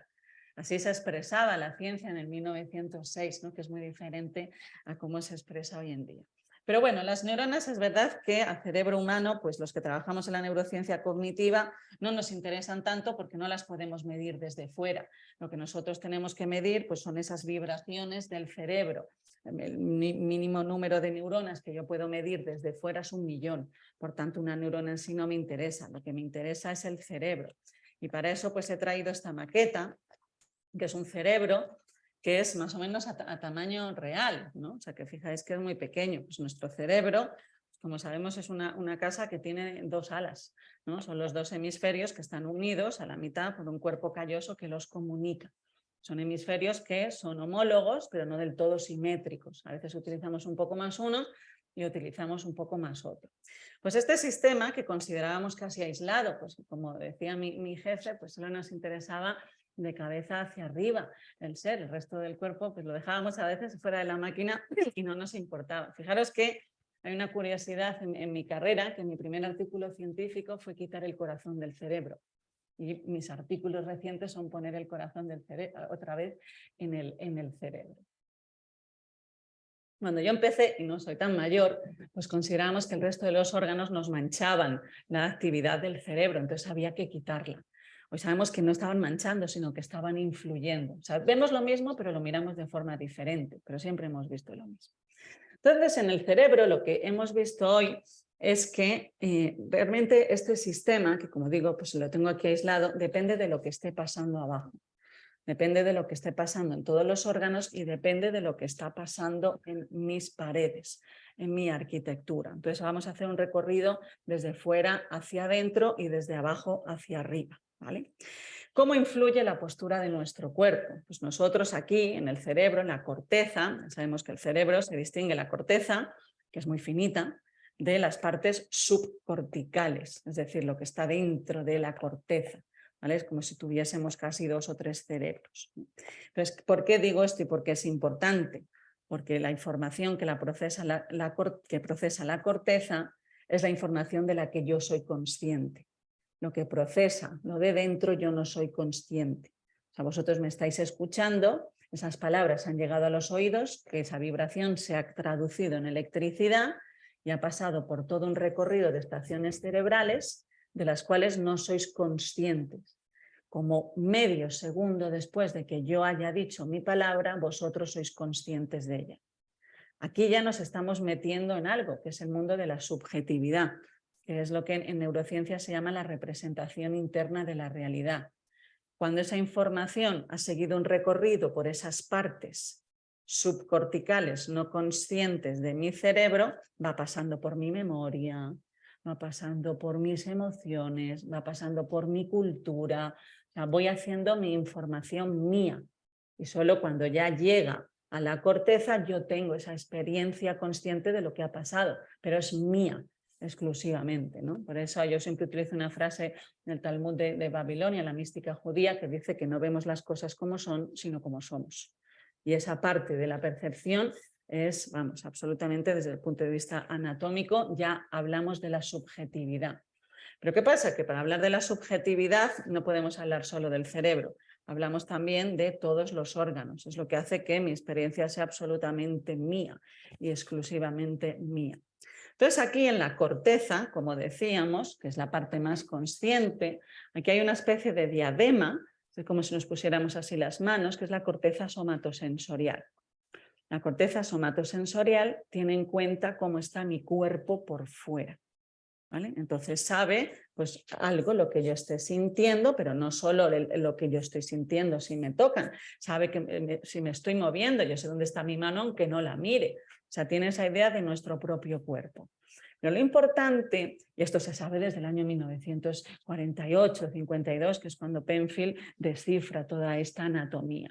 Pero lo que se ha visto ahora, hace poco, es que en esa corteza somatosensorial hay una región que está involucrada, que capta la información de cómo está mi cuerpo en su arquitectura, mi postura corporal, ¿vale? De tal forma que, como esté mi postura corporal, antes se consideraba que era una información pasiva para el cerebro. El cerebro sabe cómo está mi postura corporal. Ahora se ha dado la vuelta. Esa información es vinculativa. Según cómo esté mi postura corporal, el cerebro tiene que actuar de una forma o de otra. Por tanto, cuidar cómo está nuestra postura, es decir, dar cuenta de nuestro propio cuerpo, habitar nuestro propio cuerpo, es una forma de corregir también aquella actividad neuronal que va a interpretar. Entonces, ¿qué es lo que se ha visto? Pues que cuando nosotros tendemos a tener esas posturas que son encorvadas, posturas a las que tendemos cuando estamos trabajando en el ordenador, por ejemplo, cuando estamos con el móvil, cuando tendemos a encorvarnos hacia abajo, el cerebro interpreta esta postura como una postura de malestar. Los mecanismos, los recursos neuronales dedicados a la memoria se atenúan. Pues se ha visto, por ejemplo, que en esta postura, si yo tengo que atender a una clase o me están diciendo algo y estoy en esta postura, voy a recordar menos y recordaré más lo que haya sido negativo. Será muy diferente. Ahora mismo yo estoy así y hay una parte del cerebro que es el hipocampo, que está por dentro, es la parte más involucrada en la memoria, que está perdiendo capacidad hemodinámica. Ahora mismo, con menos de 5 segundos. Ha perdido electricidad y esto se ha medido, ¿vale? Hago así. A los 5 segundos ha recuperado su actividad eléctrica. Por tanto, tengo más recursos neuronales cuando estoy así, dedicados a la memoria. Cuando estoy así, que cuando estoy así. Lo mismo, pero mucho más acentuado si estoy así. El gesto de la cara, que se ha llamado también tantas veces, es arquitectura facial. El gesto de la cara. Un gesto que adquirimos muchas veces y especialmente cuando estamos frente a un ordenador o cuando vemos el móvil.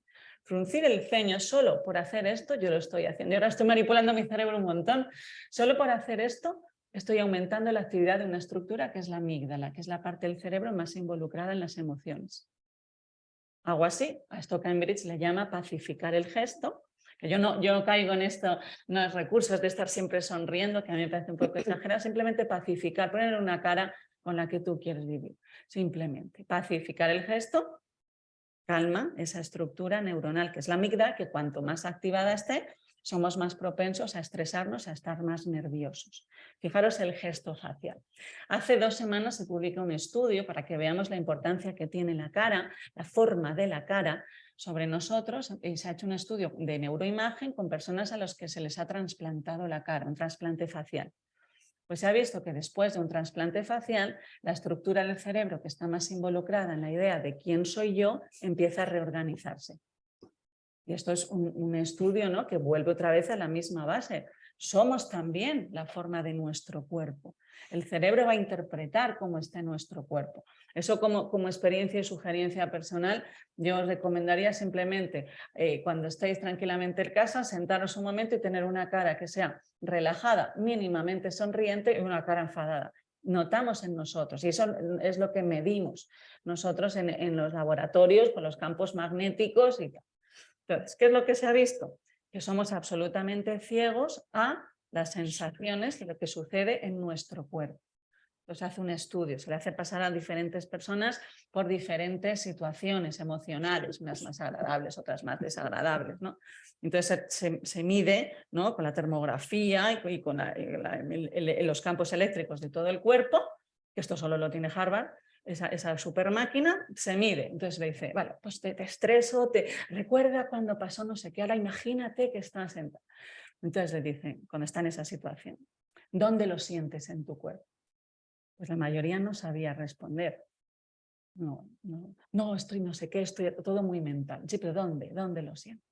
¿Está aquí en la boca del estómago? ¿Se te ha subido a la garganta? ¿Cómo sientes las manos? No siento nada. Y luego le muestran la imagen. Mire, esto es todo el mapa de sensaciones que ha emitido su cuerpo, pero no somos conscientes de ello. Entonces la pregunta, ¿y por qué ser conscientes de ello? Pues porque lo que se ha visto es que, y esto nos remontamos a Damasio, al marcador somático, ya en los años 80, Lo que se ha visto es que cuanta más consciencia corporal tengamos, sabremos discernir mejor una emoción de otra. Esto parece fácil, pero nos confunde mucho. Sabes si estamos en una emoción o sabemos si estamos en otra. Pero luego tiene otra parte, que es este marcador somático. Si nosotros somos conscientes de las sensaciones de nuestro cuerpo, podemos anticiparnos a la emoción que se está preparando. En el cerebro, como pues en toda la biología, nada es instantáneo. Si yo me voy a poner nervioso, me estreso, no lo hago en 5 milisegundos. El cuerpo tarda segundos en preparar esa emoción. Vale. Entonces, cuando ya explota la emoción y yo ya pues he manifestado ese estado, sea el que sea, mi cuerpo antes ha tenido que prepararlo. En esa preparación de esa emoción empieza a manifestarlo a través de las sensaciones del cuerpo. Por eso se dice que el cuerpo sabe lo que la mente aún no se ha dado cuenta. Si mi cuerpo me está diciendo, como decía Damasio, es un marcador somático, me va marcando que me voy a poner nerviosa, agresiva, eufórica o lo que sea, pero yo soy ciega a mi cuerpo, pues saldrá la emoción cuando salga. Pero yo no he tenido la posibilidad de ir viendo lo que se estaba preparando. Por tanto, como decía Damasio, no tengo posibilidad de dirigir o de intentar cambiar, que no siempre lo conseguimos, intentar cambiar el rumbo de aquella emoción que se está preparando. Porque técnicamente se dice que el cuerpo manifiesta la salida, es somático, somatiza los potenciales preparatorios neuronales. Es decir, lo que está preparando el cerebro, el cuerpo va a ir dando pistas de ello. Por tanto, ser más consciente de nuestro propio cuerpo. Soy más consciente en cada momento de qué sensaciones tengo, cómo está mi postura, porque yo a lo largo del día la voy corrigiendo 100.000 veces, porque luego me doy cuenta y otra vez he vuelto. Y tantas miles de veces y cada vez serán menos. Pero lo importante no es tanto estar en ello, sino dar cuenta de que me he ido para poder volver a corregirlo. Y no tengo que ir así estresado, simplemente volver a corregir una postura, volver a pacificar el gesto de la cara, como decía Cambridge. Entonces, nuestra forma de habitar, ser más consciente de nuestro cuerpo, está muy relacionado con la salud mental. Hablaba Paula de la vida activa y la vida sedentaria. Ahora hay un concepto que a mí me parece muy interesante, en la que yo me incluyo, que son los activos pasivos. Son los que vamos al gimnasio 3 horas a la semana, pero el resto estoy sentada en un ordenador. Entonces, ese movimiento, como tú decías, que me ha encantado, no son movimientos naturales. Yo tengo una tabla que me ha diseñado pues una amiga y lo hago, ¿vale? Y entonces hago pues esas cosas, ¿no?, que son movimientos que luego no repito y voy a la bici, lo que sea. Y está bien hacer eso está súper bien según lo que vemos en los estudios, pero el resto estoy sentada, paso mucho tiempo sentada. Entonces, eso es algo que tiene que ir cambiando, tenemos que movernos a lo largo del día. Y luego voy, cojo el autobús y ahí estoy quieta, y luego llego al laboratorio y estoy quieta, ¿no? Entonces, es verdad que en ese estilo de vida, el estilo de vida o el trabajo o los medios también tendrían que adaptarse a lo que ella nos ha dicho. El 60% de las neuronas están dedicadas al movimiento. El estrés impide que mi cuerpo se mueva. Pero, como dice Sapolsky, que es uno de los grandes divulgadores científicos sobre el estrés, hoy en día el estrés llega en forma de email. Entonces yo llego a un email, me hiperestreso, pero estoy ahí sentada y no me puedo levantar porque es que tengo que hacer 1000 cosas. Cuando lo que me pide el estrés es que me dé un paseo, que me mueva, ¿no? Entonces eso genera también una sobrealarma en el cuerpo. El cerebro pide movimiento, pero yo no me puedo levantar porque tengo mucho trabajo.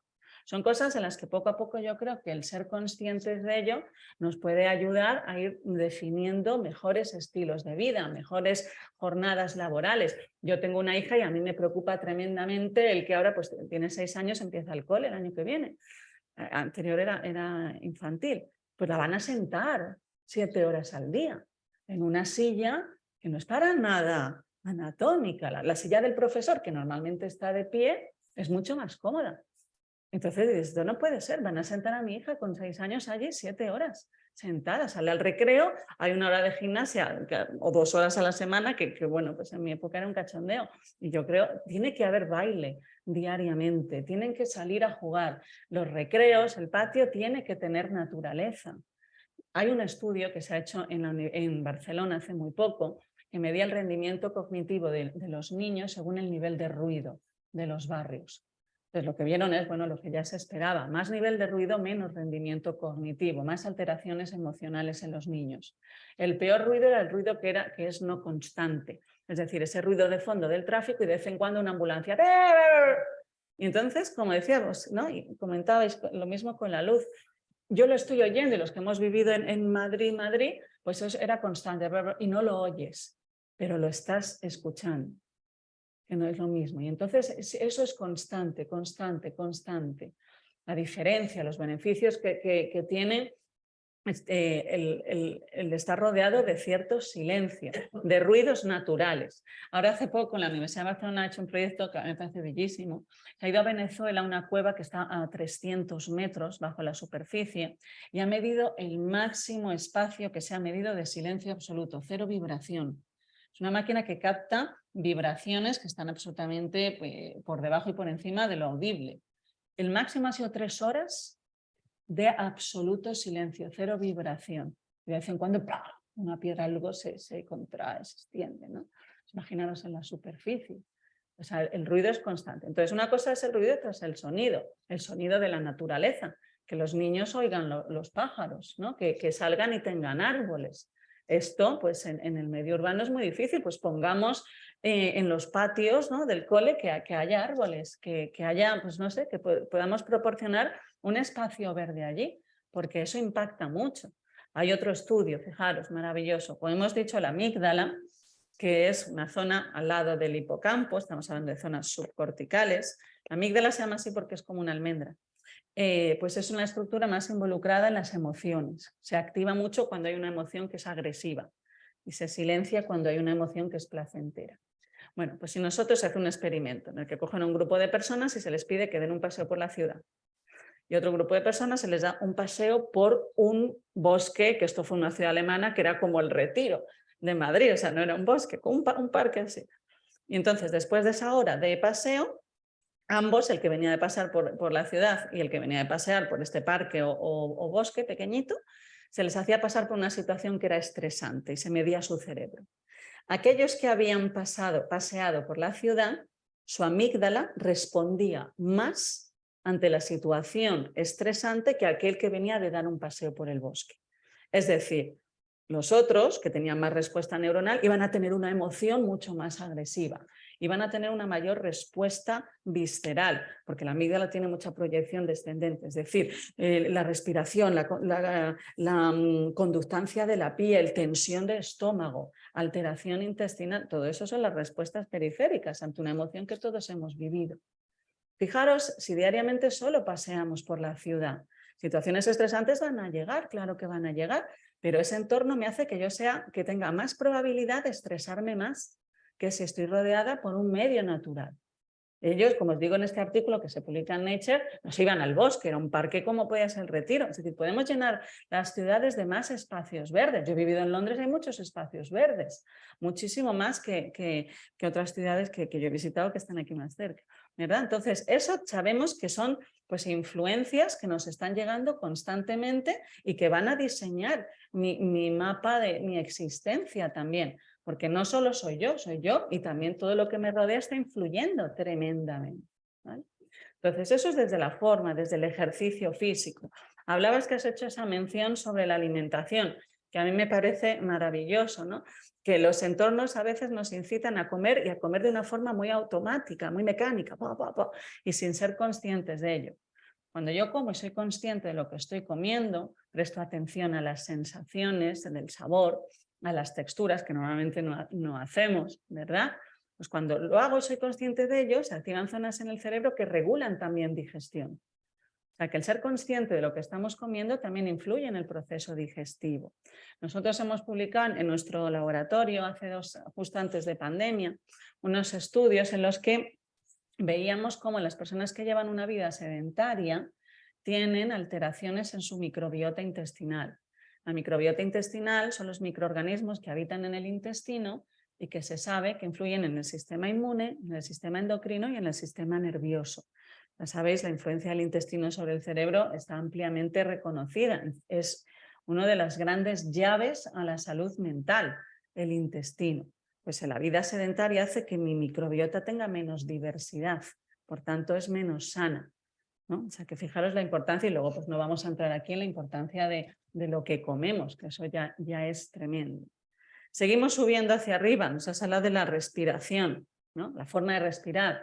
Nosotros, y fijaros, hace 6 años, cuando empezamos el proyecto, nosotros tuvimos un proyecto de la Complutense que costó mucho porque en aquel momento pues era, como decía mi jefe, el catedrático, es escandaloso, porque queríamos medir el cerebro simultáneamente, el campo magnético del cerebro, simultáneamente al del corazón, al del estómago, al del intestino y la respiración por ambas fosas.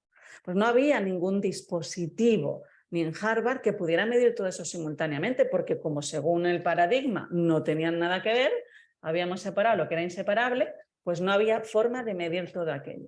Pues cuando empezamos ese proyecto, yo me di cuenta a mí misma que no sabía nada de cómo yo respiraba. Tenía ni idea. Yo eso es algo que siempre pues, juzgaba el mundo educativo. Yo sabía hacer ecuaciones muy raras y no tengo ni idea de por qué tengo 2 fosas nasales. Pero esto la ciencia no lo sabe, porque tenemos 2 fosas a nivel cerebral. Yo no tenía ni idea de cómo respiraba. ¿Respiras más por la boca o por la nariz? Cuando estás nerviosa, ¿cómo respiras? Y yo, pues no, yo no sabía contestar a ninguna de las preguntas que yo iba a preguntar a mis sujetos. Y yo decía, pero yo sé hacer una ecuación y a mí nadie me enseñaba a respirar. Eso me parecía escandaloso. Entonces, la respiración es la gran llave al cerebro, porque es el único sistema al que podemos acceder de forma consciente. Yo puedo empezar a respirar de otra forma, pero yo no puedo cambiar la dinámica de mi corazón.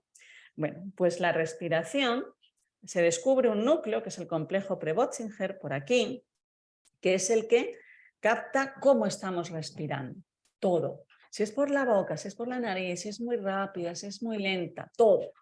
Y lo manda hacia arriba. Entonces, ¿qué es lo que se ha visto? Y esto lo publica por primera vez Stanford en Science, que la forma que tenemos de respirar influye en la memoria, en la atención y en las emociones. Por tanto, por ejemplo, sabemos que la forma en la que podemos acentuar nuestros mecanismos neuronales para la memoria, tenemos más memoria cuando estamos inspirando por la nariz. Y nos dicen algo que coincide con la inspiración, si es nasal, esa palabra va a ser más recordada que si me la dicen en el momento en que estoy exhalando. Si respiramos muy rápido, vamos a tender a interrumpir más al otro, por ejemplo. Si respiramos más por la boca, tenemos más capacidad de ponernos más nerviosos. Si respiramos, si el tiempo que tardamos en inspirar es igual al que tardamos en exhalar, es decir, si el tiempo que tardamos en soltar el aire no es más largo que el tiempo que hemos tardado en cogerlo, tenemos más probabilidad de estresarnos. La exhalación tiene que ser más larga. Y eso lo entendemos muy fácilmente por unos estudios que hemos hecho hace poco. Cuando inhalamos, vosotros, ahora en cada inspiración hay ciertas zonas del cerebro que se activan. Y en la exhalación hay zonas del cerebro, otras que se relajan. Aquellas que se relajan son más lentas que las que se activan. Por tanto, necesitan más tiempo. La amígdala es ella. ¿Vale? La amígdala es esa zona que se activa mucho si yo me estreso. Para que ella se relaje, esto me lo decía un profesor en medicina. El cerebro es como un avión, tarda menos en subir que en bajar. Pues esto es igual. La amígdala necesita más tiempo para relajarse. Por tanto, necesito que la exhalación sea más larga. Si cuando estoy exhalando ya he interrumpido y he vuelto a inhalar, ¿qué tengo? Una amígdala hiperactivada. Claro, es que importante, ¿no? El saber respirar, que no solo incluye la calidad del aire. Pero luego viene el mundo olfativo. Y es que fijaros, hemos dicho que la respiración más importante es la nasal. Nosotros, y como tú decías que comentaba la de las clases, ¿no? Cuando se mide el nivel, no recuerdo quién de vosotros era, cuando se mide el nivel de CO2 en una clase, entras a una clase y ¡pah! Es una bofetada. Esto es lo que tenemos hijos, lo hemos visto, no puede ser que pues, los niños tengan resfriados y mocos desde septiembre a junio. Ventilen las clases, hagan algo, es increíble. Entonces, nosotros no estamos oliendo, dices, ellos están ahí, no se han dado cuenta, y tú entras y pues, eso es una bofetada. Pero eso no significa que no lo esté procesando. Cada vez que respiramos, el olfato es el sistema más complejo de todos los sentidos. ¿Vale? Tiene vías diferentes al resto de los sentidos. Entonces, cuando yo inspiro por la nariz, se activa una estructura muy pequeñita que es el bulbo olfativo. Como es tan pequeñita, los anatomistas del siglo XIX dijeron que el sistema olfativo no era importante para el ser humano. Ahora se ha visto que no es tanto el tamaño, sino la cantidad de conexiones que tiene. Bueno, pues cuando nosotros respiramos por la nariz entra el olor, y si hay olor, ¿no? Pues nos traen algo, lo que tú decías, los ambientadores, si hay algún olor que yo detecto, lo que se ve es que el bulbo olfativo, está por aquí, otra vez, está conectado con dos estructuras. El bulbo olfativo activa al hipocampo. Por tanto, se dice, esto lo demuestra la Universidad de Tokio, que el olfato es el sentido más vinculado a la memoria. ¿Vale? Entonces, esto por ejemplo se ha hecho en el Max Planck en Alemania, trabajar con olores para personas que tienen déficit cognitivos. ¿Por qué? Porque el olor permite acentuar, es decir, activar el hipocampo, la estructura más involucrada en la memoria, la activa. Pero el bulbo olfativo controla a la amígdala. Cuando nosotros no respiramos por la nariz, sino que respiramos por la boca, no utilizamos mucho el bulbo olfativo. El bulbo olfativo se hace más pequeño porque no se usa. La amígdala se hace más grande. El olfato es un contenedor de las emociones. Por tanto, cualquier olor que nosotros estamos procesando está siempre siendo procesado emocionalmente. Nos estresa, como ella decía. Entonces, no puedes quitarle la emoción a un olor. Es basiquísimo en la anatomía. Mi pareja, entre otras cosas, se compró un alambique para destilar plantas aromáticas y hacer aceites esenciales. Entonces yo he aprendido a reconocer los olores naturales, que son bellísimos. Pues digo, me has fastidiado porque ahora ya no puedo ir de compras. Tú entras a esas tiendas y ¡wow! Y es un olor artificial horroroso que antes me daba igual, incluso me agradaba, pero ahora es como un rechazo, porque he aprendido a reconocer esos olores naturales tan bellos, ¿no? Eso es un recurso que tenemos y que está a nuestro alcance, ¿no? El saber oler y qué huelo, ¿no? Y qué espacio, y cómo huele este espacio. Son herramientas para nuestro cerebro, ¿no? Y ya nos vamos al corazón, ¿no? Que para mí, suerte, yo que vengo del cerebro, pues acabé enamorándome del corazón. ¿Por qué? Pues porque el corazón es el órgano que más impacta sobre el cerebro. ¿Vale? Cada vez que el corazón emite un latido, ciertas estructuras del cerebro, las neuronas de esas estructuras tienen que responder al latido. Si no lo responden, perdemos percepción. Es el órgano más vinculado a la idea de quién soy yo. Es el órgano más vinculado a la subjetividad, ¿no? Es el órgano que más influye en la comunicación entre las personas. Nosotros estamos aquí sentados y vosotros, y se está produciendo una comunicación entre los cuerpos. Cuando yo estoy hablando y vosotros me estáis prestando atención, se produce lo que se llama la sincronización de fase entre cerebros.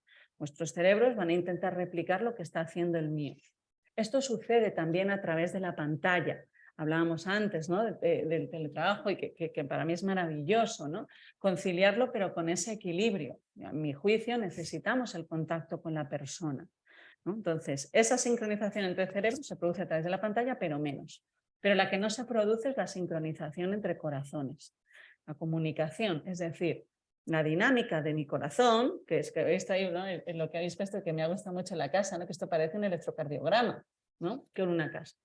Entonces, la dinámica de mi corazón está siendo influenciada por muchos procesos y, entre otros, por la dinámica del corazón de las personas que yo tengo aquí al lado. Entonces, nosotros hemos metido en la máquina que tenemos en el laboratorio a varias personas a la vez, a 2 personas, perdón, a la vez, y hemos puesto electrodos en su pecho.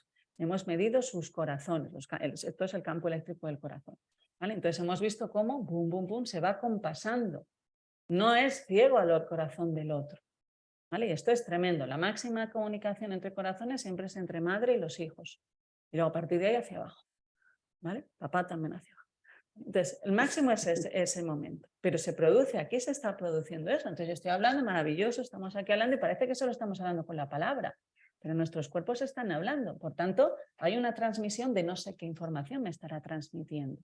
Es esa comunicación que hay entre corazones. Por eso cuando Harvey descubre, ¿no?, todo el sistema circulatorio, le dice un poeta, cuidado, porque el corazón que está en tu pecho no es solo tuyo, ¿no?, que esto es maravilloso. Y esto es algo que a mí me parece con lo que yo me quedaría, algo en lo que pues, estudio mucho últimamente, el impacto que tenemos sobre los demás. El impacto, conocemos bien lo que nos sucede, cómo cuidarnos, pues cada vez lo conocemos un poquito más, pero esto es muy yo y mío. Pero ¿cómo me influye donde estoy?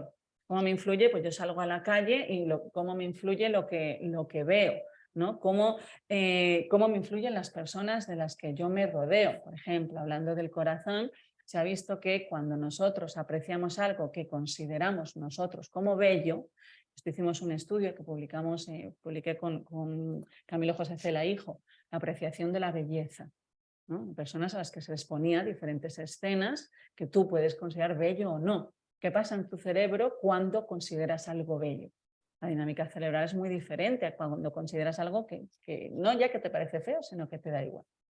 Pero sobre todo, aparte de la respuesta que tiene la belleza, el impacto que tiene la belleza sobre la dinámica cerebral, cuando percibimos algo que es bello, se produce un cambio en la dinámica de nuestro corazón. Se dice que aumenta la variabilidad de la frecuencia cardíaca.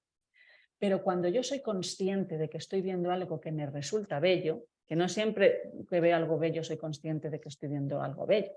Cuando yo soy consciente de estar apreciando la belleza, la dinámica cardíaca, la variabilidad de la frecuencia cardíaca aumenta mucho más.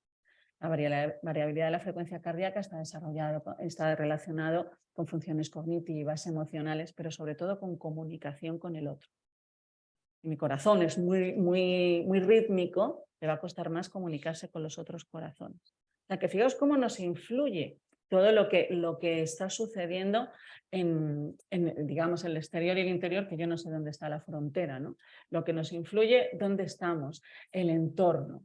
Y dentro de lo que es, hablábamos del hábito, de habitar, que lo has relacionado con el cuidar, que a mí me parece un concepto maravilloso. Hemos hablado de ese concepto, de ese recorrido por la medicina preventiva, ¿no? El habitar como forma de cuidarnos, como forma de cultivo de nuestra propia casa, ¿no? Y yo lo que estudio, lo que yo veo que muchas veces se nos olvida, es relacionar el habitar con el hábito.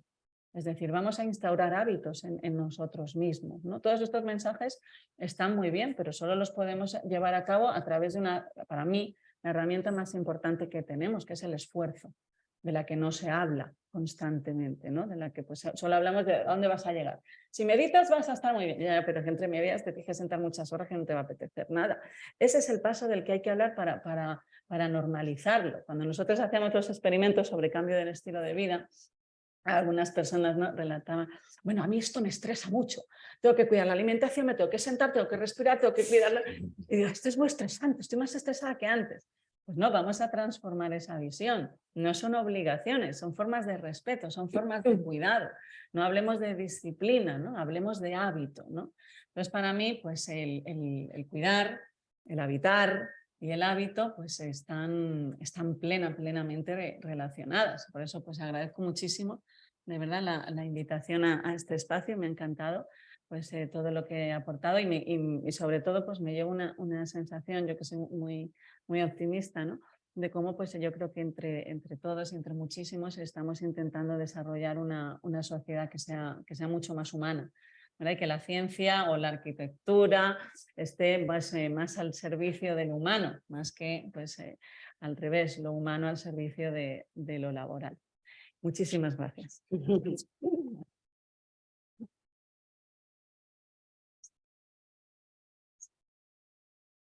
Pues muchísimas gracias, multiplicado por 3 o por muchos más, porque yo creo que todos hemos aprendido en diferentes escalas algo más sobre el habitar. En la primera unidad de habitación, que es nuestro cuerpo, maravillosa forma de explicar cómo somos, cómo funciona nuestro yo, cómo nos relacionamos con lo que nos rodea y cómo influye lo que percibimos, que al final es un círculo, ¿no? Un círculo que, como sabemos, pues es la manifestación de lo eterno, lo que siempre se repite. Vuelvo a decir una vez más que creo que es una obligación, no sé si de otro ámbito, pero sí del moral, que las profesiones que tenemos influencia sobre las personas, promovamos este tipo de encuentros, avancemos en el diálogo, compartamos conocimientos y los apliquemos, sobre todo el discurso no de la obligación, sino del procedimiento, ¿no? Del proceso en la vida. Yo creo que es fundamental.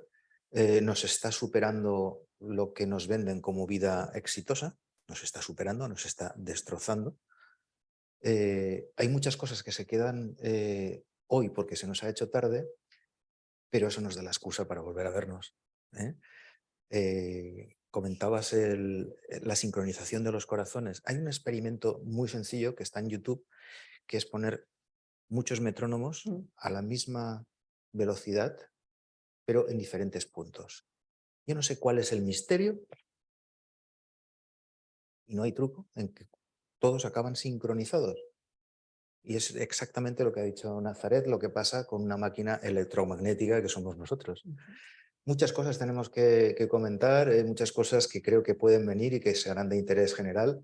Agradeceros enormemente a los participantes vuestra comunicación, vuestro interés y vuestra colaboración en esta tarea de difundir el habitar plenamente, a los que nos habéis estado viendo desde fuera de este espacio físico, y espero que hayáis conectado, como decía Nazaret, emocionalmente con lo que se ha transmitido, y por la generosidad de los que habéis estado aquí, que nos hemos permitido al final hacer preguntas por el tiempo, pero como os digo, tenemos la oportunidad de volvernos a ver más adelante, y como no recuerdo en qué película, espero que esto sea el comienzo de una gran amistad. Muchísimas gracias a todos.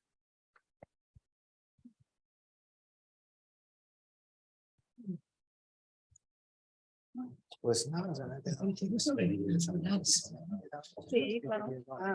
Hay una teoría de la teoría cinética de la memoria, que no sé si la conoces, Sácame despistada, que relaciona. soy malísima para eso. Tenemos fotos de define la memoria como un contenedor de información, pero autónomo, capaz de reorganizarse.